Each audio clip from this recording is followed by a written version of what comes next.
Kehoe House in Savannah. Built on Columbia Square in Savannah, the Kehoe House was completed in May of 1892. It was built for William Kehoe and his family. They lived in the house for a number of years with their children. It is known that some of their children passed away inside of the house. Guests to the Kehoe House have reported all sorts of haunted events happening to them while staying at the Kehoe House. With children passing away in the home, it is no coincidence that the ghosts of children, and some of the most reported ghostly occurrences in the house. One of the stories that doesn't want to do, despite being debunked pretty heavily, is the story of two of the Kehoe children getting stuck in the chimney and dying. This didn't happen. Guests to the Kehoe House also often report the feeling of someone touching them while they sleep. The smell of perfumes from an age past have also been noticed wafting their way through the hallways or bedrooms of this haunted Savannah bed and breakfast.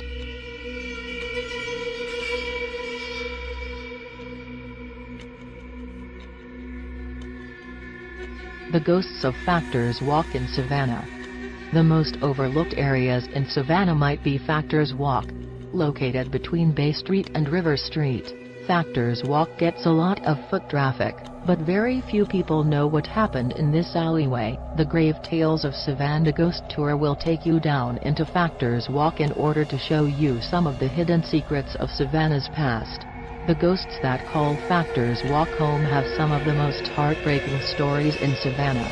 Families were torn apart, murders, accidental death. Factors Walk has seen it all. All of the slaves that were brought into Savannah for market through the sea passed through Factors Walk.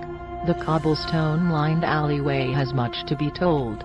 Like many areas in Savannah, shadow people are often seen moving through the nighttime.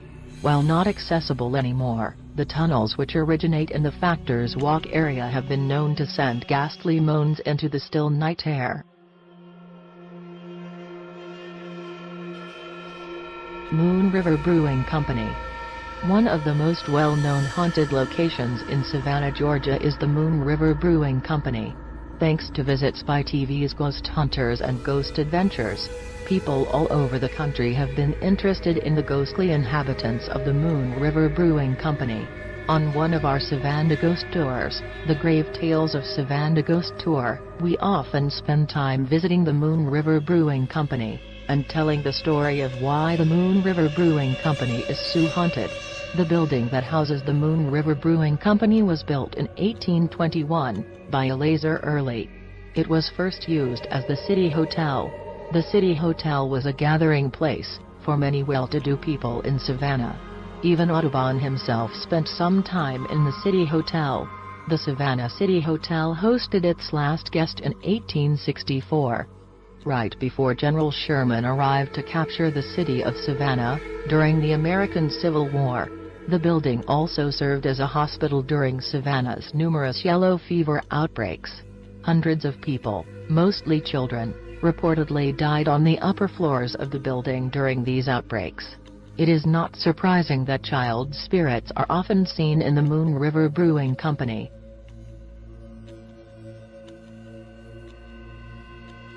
(1790) Inn.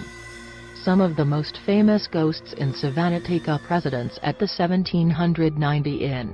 This historic building, now a restaurant, bar and lodging, sits at the intersection of Lincoln Street and President Street in the historic district of Savannah. The building, which now houses the 1790, is actually three buildings. The first two parts of this haunted building were constructed in the years between 1821 and 1823.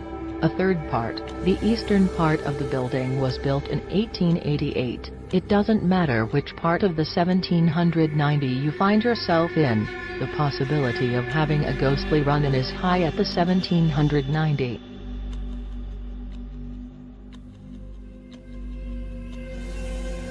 Wright Square.